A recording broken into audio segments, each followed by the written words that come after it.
that breakdown. You gotta love it. Once again, shout out to Philip P for doing that introduction for us. We are the Hot Minutia. We are live on CoachellaValley.com, today's California.com. We are also live on today's Canada.com. We're all over the Twitterverse, all over the metaverse, all over the universe. My name is Barry Long the second, not the first, not the third. I am the second. And let me bring in my main man, Rudy Ramon Reyes. Love the alliteration in your name, buddy. Hey, 3 R's better than AAA, baby. I'm always there. Well, I mean, Triple H was pretty nice. Hunter Hearst Helmsley? Yeah, but Rudy Ramon Reyes. Triple A is slow, though. AAA is slow. Remember Triple H in wrestling. WWE? Yeah, for sure. Like that. Yeah. So how was your weekend, brother? It was good. It was eventful. Just doing the little things, doing the big things, doing all the things, right things, good things. What kind of big things? That high pitch. I'll let you know. That let me know that you didn't want to say what kind of big things you're working on. Real quick, Bill Cinso says I've got a lot of stuff going on. Yeah, hey Barry. Hi Rudy. Says, hi Barry and Rudy. We appreciate Bill Cinso for always commenting.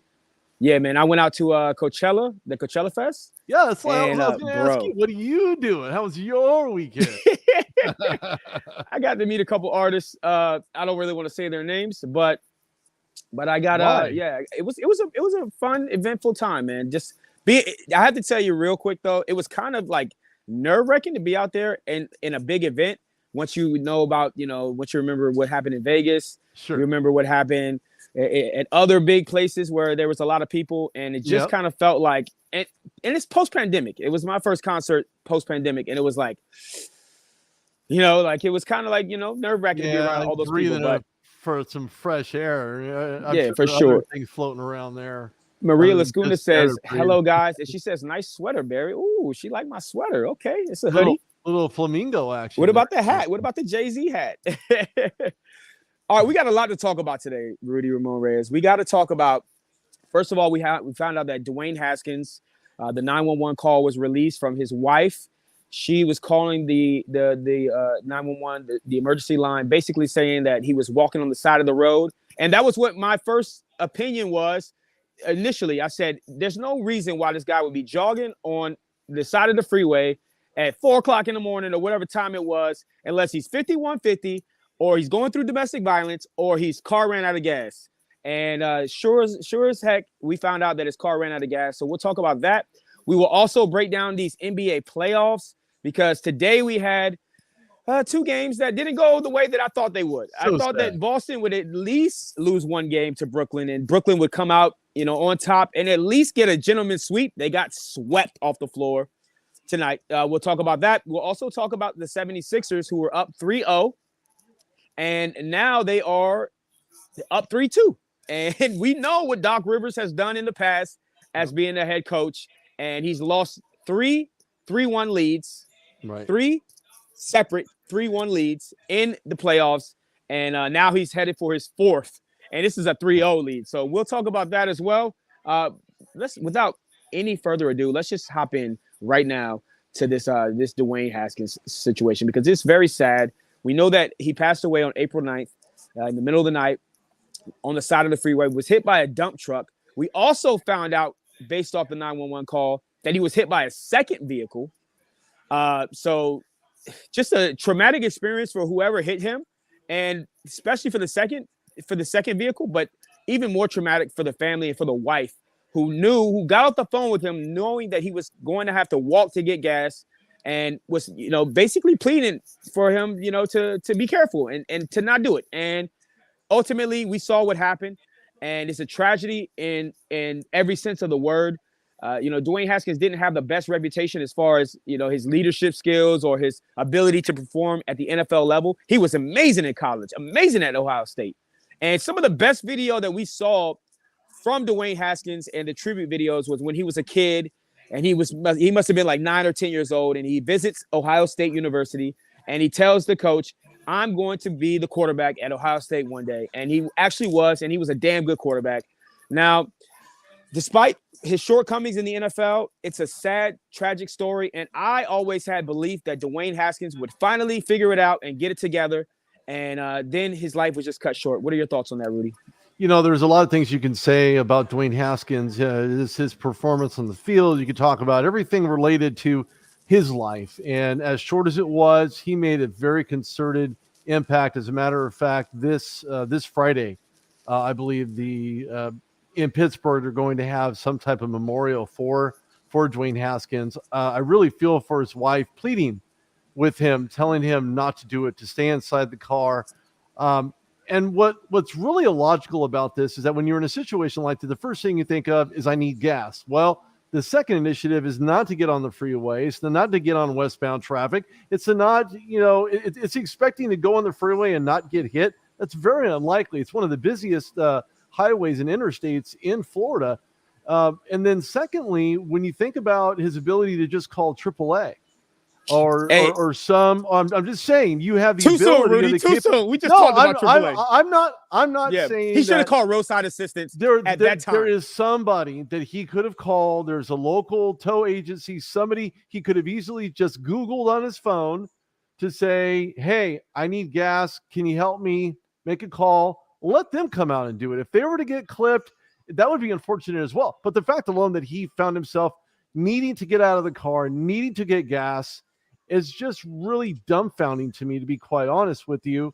And why not reach out to someone? Have you ever ran out of gas? Yes, I have. I've ran out of gas. Not on the freeway, though, right? No, I did actually. And the problem was that I was headed to Arkansas when I lived in Memphis, Tennessee, and I was traveling into Arkansas. You lived in Memphis, Tennessee? I ran out of gas. And so, and then I had a flat tire on top of it. So I ran out of gas and I had a flat tire. May as well call me lucky. Some elderly when guy it rains and stopped pours on the side of the road and said, what's wrong with your car anyway? Make a long story short, he gave me a tire, didn't ask him. It was probably like 8 or 9 o'clock at night. He brought a gallon of gas just to get me to the gas station and get more gas. And he didn't ask anything of it. The problem that I have with Dwayne Haskins, again, in that moment, when something happens and it's bang, bang, you got to react with the utmost mindset to say, you know what, I don't want to do this. I'd rather have somebody else come and help me. Why he felt the need to get out of his car to do is another story. I don't know. We can speculate all day long about what had transpired, but needless to say, his wife no longer has a husband. Family no longer has a son, an uncle, a cousin. He's definitely one of those bright and shiny talents that was kind of guiding him in the right direction as far as being a starter in the league somewhere. Even if it wasn't with the Steelers and it was a one-year deal, maybe he can learn a lot, just like Mitch Trubisky did under Brian Daboll and Josh Allen in Buffalo. Maybe there would have been some type of reprieve for him, but unfortunately, life cut too soon. Absolutely. And the fact of the matter is that there's a whole different intricacy involving this story when you look at his relationship with his parents. So basically his parents did not even know his wife at all. They've never met her before. He's having 2 separate funerals, one in New Jersey where he was born, and he moved to Maryland when he was in 9th grade. So he's having one there as well. And the parents are not attending either one of his memorial services. So that's sad in itself. But the fact that he did not know the fact that his parents did not know his wife is just dumbfounding. And I mean, I've heard a few pundits on TV talk about his decision making and his lack of making good decisions. And I feel like that is an unfair kind of take on this situation in particular. That I honestly don't think that I would have gotten out of the car, but I can't say that I wouldn't have. We don't know how long.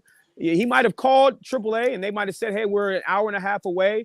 And guys that grew up in the 80s and the 90s, like you and I, we are old fashioned, and we are the type that will get out and change a flat tire if there's no extra little lug nuts or whatever going on there. So nowadays, these kids are quick to call roadside assistance. So I just feel like it's a little too soon for us to pass judgment on his decision making in that situation, because we do not know all the small minutia details of this situation. So I just feel sad for the family. I feel even more sad for the wife and more sad for the parents that they have not gotten to meet each other and they don't want to meet at his funeral. But it's just a tragedy in every sense of the word. And I do believe that there will be a 30 for 30 on number 7. I can tell you with clear, undeniable fact that he made such an impression on so many teammates. Chase Claypool was in his car when he heard the news, and he was crying. He posted a video of it. It's very saddening. Again, going back to the relationship that he had with his sister, very strong.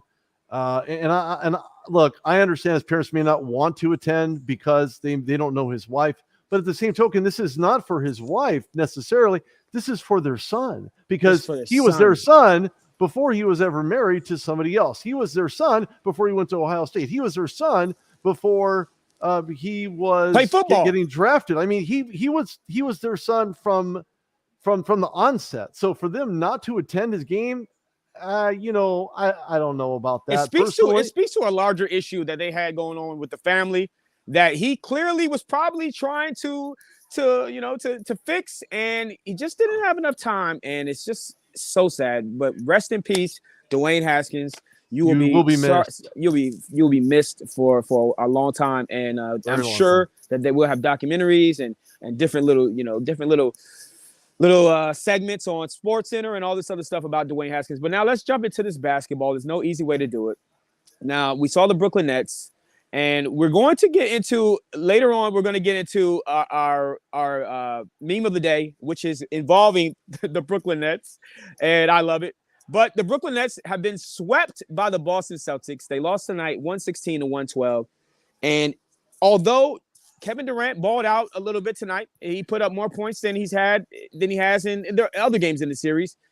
He just didn't look like Kevin Durant that could take over a game. And Kyrie Irving, he did his little thing, but they just were not able to overcome this suffocating defense that the Boston Celtics have right now. And not only is the Boston Celtics defense dominant, but they also can move the ball, and they've got a damn good point guard in Marcus Smart. Marcus Smart came into the league out of Oklahoma State, and he had a reputation because he pushed the fan that one time where he said the guy made a racial slur.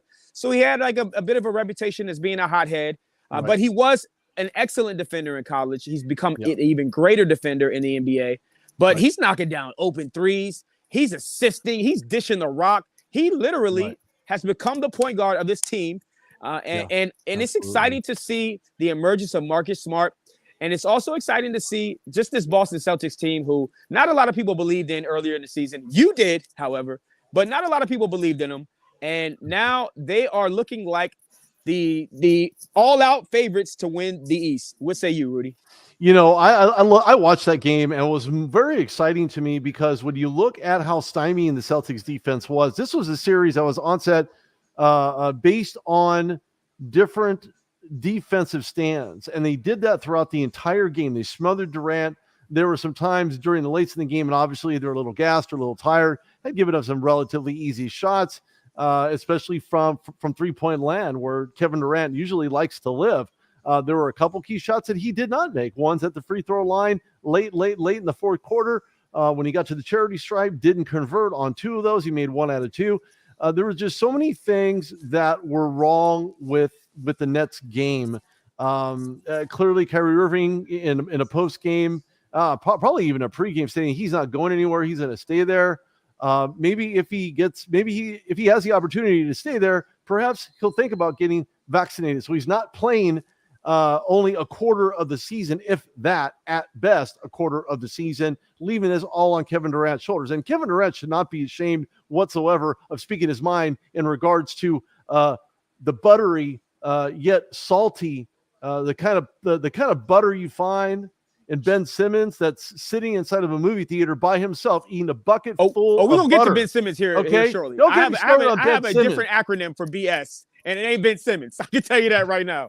You're not the only one. I've been calling this from the beginning, man. This was a horrible acquisition. And the bottom line is that these guys should not be ashamed. Even though when you look at, guys who came over, right? So he leaves. So James Harden leaves the Nets, goes over to the 76ers, basically a no-show for him for the most part out of that trade. But the bigger question is whether or not James Harden is a poor man's Ben Simmons. Why? Because both of them have had time to sit out. Now, I'd say Ben Simmons probably the higher end of that echelon, only Put from some the more respect on standpoint. James Harden's name than that. Oh James no, Harden, no, he's a little bit more of a gamer than Ben Simmons. He's not LeBron, he's not KD, he's not Steph, but James Harden, James he Harden comes is up small. James Harden, and he's going downhill unless Lame he figures Harden? out a way. James Harden is Lames Harden. Lames James, whatever you want to call him. He's going down the wrong direction. He needs to get back in shape and play the kind of ball that we've seen from an earlier aged James Harden. The problem is that when you look at his body of work, it hasn't been very good. But to go back to the Nets and the Celtics, this was a Celtics game to win. It doesn't matter. It didn't matter where it was. It didn't matter if he had Simmons on the court or not on the court. It wouldn't have made any difference whatsoever because Ben Simmons has been zero, no show, period, end of story. Whereas Jason Tatum, Marcus Smart, Jaylen Brown, everybody showed up in this game. Tatum had 10 assists. You look at Horford, Tice, everybody was contributing. Bench points, absolutely amazing. Look, this is a Celtics East to lose, and I don't foresee that happening. I don't care who it's against. I don't care who they play. I don't care if they're at home or if they're away. Yeah, I'm a poet and didn't know it. So when you look at the Celtics, I think they're onto something very, very strong. They're onto something extremely well. They did have some non-starters and guys who basically did not play. Stauskas, Nesmith, as well as Hauser, Fitz, Morgan, and Cornell. But the bottom line is these guys got it done. Everybody was in double digits in this game. And that was the best thing about it. Tatum 7 for 8, Horford 3 for 6, Thies 0 for 2, but he was mainly there for defense anyway. So it didn't really matter what he was doing, even though he did come out with some pretty clutch shots near the end of that game. Marcus Smart 5 for 6, Jaylen Brown 9 for 18 from the field. He played 39 minutes. Everybody had upwards of 30 plus minutes. All your starters did. Bench contributed extremely well. Williams came off the bench on fire with 32 points. Look, the bottom line is that this team was designed to win, built to win, and they showed the Nets why they don't deserve to be on the same court. Absolutely. And I honestly think that it speaks to the culture that Boston has. And, you know, it goes back to Brad Stevens. It goes back to Danny Ainge, and it goes back to Larry Bird. It goes back to Red Auerbach, okay? The Celtics just have a knack for figuring it out, you know, during the playoffs. And even when they've had teams that, you know, damn well they're not making it to the NBA Finals, they still come up pretty big with bad teams or with not so great teams. So, but this team is unique in the sense of they play team basketball. And when you think about team basketball, you think about the Warriors because you're thinking of the offensive side of the ball. But defensively, they play team basketball as well. And they're helping out. They're rotating. They're switching. They're doing everything they need to do. Everybody's on point. Everybody is locked in and focused. Yep. And honestly, when you look at this box score, the one thing that jumped out to me was, of course, you know, Boston got more rebounds. And they got more points in the paint, 44-32. And they lost by 4. The Brooklyn Nets lost by 4. So, you know, you can get 4 times 3 out of that 12 points right there. So obviously they need some help when it comes to rim protection and rebounding. And they need a big man. They need a real big man. I mean, I like Andre Drummond. I like him coming off the bench. I don't really necessarily like him starting every game of a series because we know that he's on the back end of his career. He's on the back 9. But when you look at what they're going to need moving forward, the Brooklyn Nets, they got to figure something out. I like the pieces that they added with Curry. And you know, they've got some guys. They got Joe Harris who's going to be coming back. And they've got some players. If they do get anything out of Ben Simmons defensively, I feel like they can be a threat. But ultimately, they're going to need rim protection. And Ben Simmons is a big guard, big point guard, big point forward, whatever you want to call him. He can help rim protect. But they're going to need a center who can take that responsibility away from Kevin Durant in big games because he's going to be exhausted on the offensive side of the floor. Well, the best ability is availability, and Simmons has been a no-show. He's like the guy you continually invite to weddings that doesn't show up, who ends up just sending some condolence flowers because he couldn't make it there himself to do it. Oh, my back hurts. Okay, look, 2 sides of this coin. He wants to play this well. I'm waking up. Look, there's a day in between the games woke up with back soreness. Man, who doesn't wake up with back soreness? I wake up from back soreness, sometimes neck soreness, but not me, not yet. Get it done. I'm 35, not yet. It doesn't matter. He's even younger than Don't you take are, my joy, and he devil. still wants to use that excuse. He wants to use the pliability of, well, I had an epidural and blah, blah, blah. Look, man, what woman hasn't had an epidural during their pregnancy? Give me a break, okay? This guy is soft. He makes butter look like a freaking Arctic piece of ice in Antarctica, which are slowly melting away. Okay, this guy is weak. He has no business talking about the officiating when he's not even on the floor contributing to this team and ends up getting fined money after money after money. You need to do something with this guy, and it's called trading him off to somebody else, because right now he's of no consequence to the Nets. These guys are completely just very salty right now to add to that butter. And this is just not the kind of guy you want on your team. Maybe I want some popcorn or something. But, at the end of the day, when it's all said and done, you keep the pieces that are actually working. Claxton is solid. Dragic, 20 points. Mills, Patty, 18 points. Kyrie Irving with 40, 24 for Drummond. Yeah, he's on the back nine, but he's still effective. He's still a piece you can keep around, maybe in a bench capacity. You don't necessarily need to get rid of him. He can come off the bench. You can give him a vet min and call it a day. But I mean, look, these guys are contributing. They're on the floor. They're the ones beating their heads in every single night because they don't have someone that had soaked up. He's the what's the lack of a better term? He is the eye-opening thief, the one you run by and take the money of all these teams, but yet you're going to let him do it. You may as well just have Salvation Army buckets out there with millions of dollars in it saying, go ahead, pick your poison, take what you want, take whatever you want. He should be tossed out of the league for this atrocity. Well, we all know that's not going to happen. Yeah, we know that's not going to happen. I mean, at the worst, he'll be on the Sacramento Kings in the next few years. Chopping block. You may as well send him the purgatory Ben Simmons, piece on the it stands Kings. for BS. I understand that he's going through mental health issues, and we are not ones to talk negative about anybody going through mental health issues. It is a very serious thing, and it has gotten more exposure in media coverage the last few years with some of these high-profile athletes like Simone Biles. But ultimately, he sits on the sidelines in these little outfits, not wearing any Nets gear. He just looks big and stupid. That's what BS stands for. I could come up with a lot of acronyms for that. This coming from somebody who thought he was going to win. I still believe in Ben Simmons. I'm just disappointed. No. I'm just disappointed, man. If you had a chance to play with Kevin Durant and Kyrie Irving in Brooklyn, this is your chance to say, you know what? I might play through a little injury. I might play through a little mental health. He's weak, man. We got Mike Capone. Mike Capone is like the diehard Celtics fan out here. He says, go Celtics sweep. Then he says, Celtics too deep. Is he rapping now?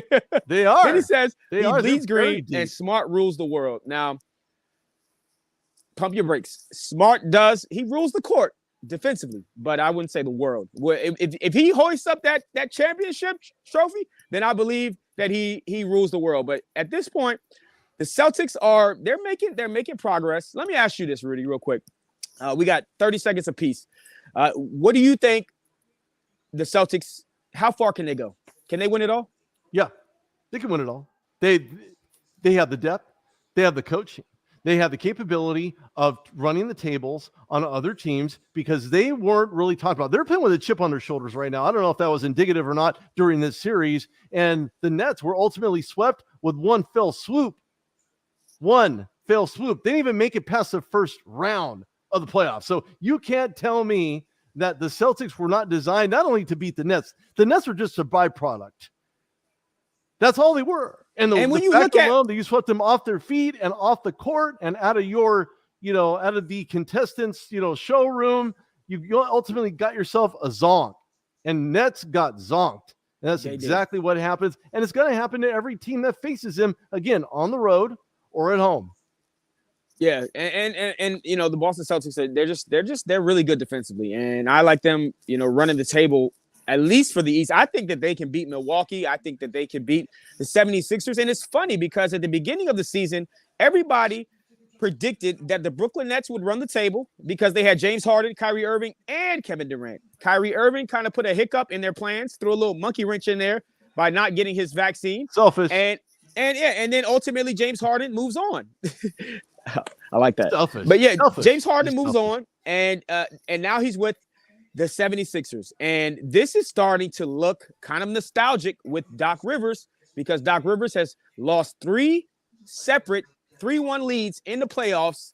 And he's become known for that rather than his championship that he won when he was in Boston with the Big Three. So correct.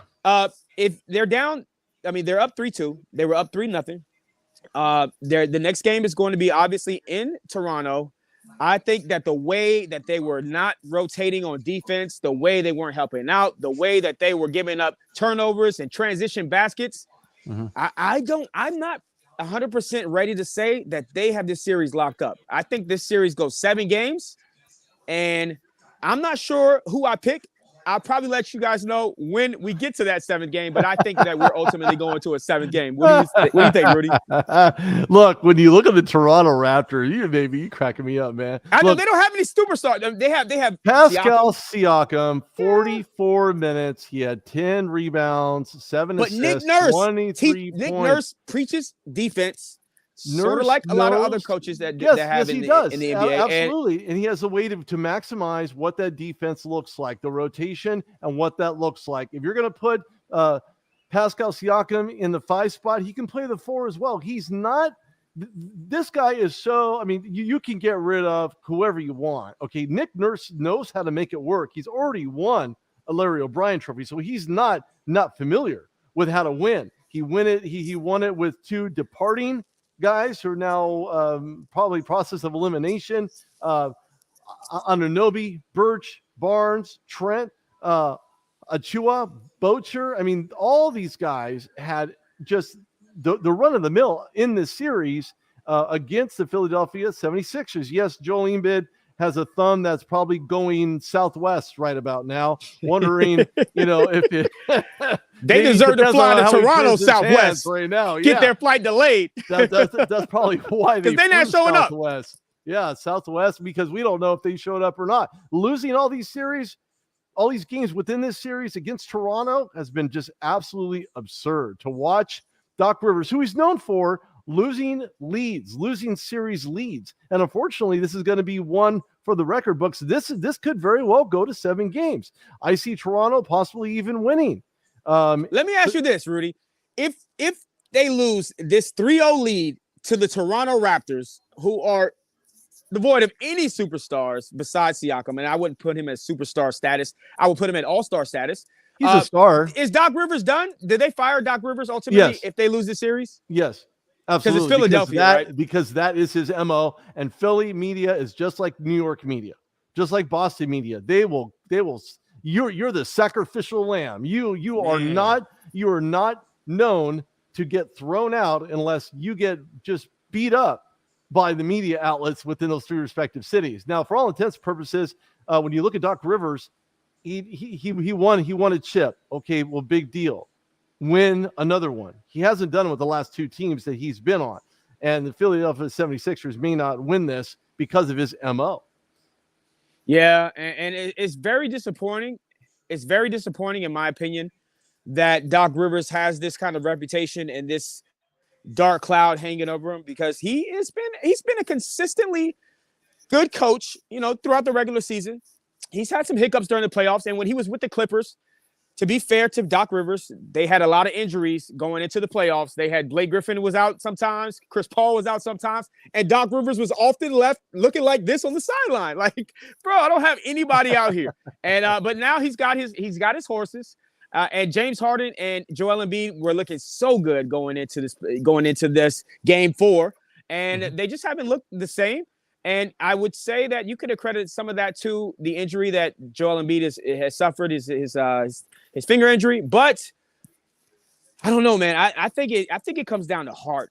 At some point, in one of these games, they've got to come out and you got to have contributions from guys like Danny Green, who they got a contribution from tonight. But it just ultimately wasn't enough. And I feel like this series is going 7. And we'll cross that bridge when we get to it. But I think Doc Rivers is going too. If they lose the series, I'm sorry, Doc Rivers. I know he'll probably end up in Sacramento with Ben Simmons, but he'll get a job. But He'll be on the same ultimately not in Southwest Philadelphia. Airlines flight, probably. Speaking of flight, it looks like the Dallas Mavericks are flying right over Utah, 81-57 with 11-11 in the fourth quarter. And I was one that said Jalen Brunson would not have another dominant game, and he came out again and dropped mad points on people. So Jalen Brunson is really emerging as a more than a role player. And when you get Luka back, I like Dallas. Well, I just don't think that they'll make it past the next round. He's playing right now, and there's just nothing that he is not making. All right, real quick, let's get into these memes of the day, because these memes of the day are basketball memes. And roll that meme footage. Roll that beautiful meme footage. Hey, I like that. That's what we're going to say every show. Shout out to Rudy Reyes for that gem. All right, but yeah, this is the gem right here. All right, so this is basically on the left, you see the net saying, hey, man, we're about to get swept. We need you. And everybody knows Ben Simmons is a big gamer. He says, sorry, guys. A new Warzone map just came out. He's playing Call of Duty. But he can't take the Call of Duty when he's called to duty. It's just frustrating. It's so frustrating. Duty, all right. Dooty. But, Call of Booty. All right, and this is another one. This is KD right now. The next chapter, he's going to the Boston Celtics because we know he's a traitor. He lost to the dang on Warriors and then joined the Warriors. If you can't beat him, join him. I don't think he'll leave. I think that they'll make some changes in Brooklyn. I just feel like Steve Nash might, as much as he was a great point guard, he just doesn't look convincing on the sideline, and he doesn't make enough halftime adjustments to put his team in a successful position. And it's kind of frustrating, but Steve Nash might be one of the pieces they have to move. Shout out to the Pelicans real quick, because the Pelicans decided to come back in this series and actually make it a series. So we're going to talk about the Pelicans. And you said it, without Booker or Booker T, they don't have they didn't have a chance. Chris Paul is frustrated. Everybody's frustrated. And New Orleans is everybody loved the Suns in 4 guy. Well, if they make it past this series, they'll be done in 4. Yeah, exactly. All right, so real quick, Rudy, let them know where they can find you at, boss. Yeah, you can find me on Twitter at RudogReyes. You can go to therudogshow.com. You can go to Rudy Reyes on Instagram. Find me on Facebook, LinkedIn. You name it, I am available. So, yeah, hit me up. I love talking on Twitter during NBA games, NFL games. Not so much football, but yeah.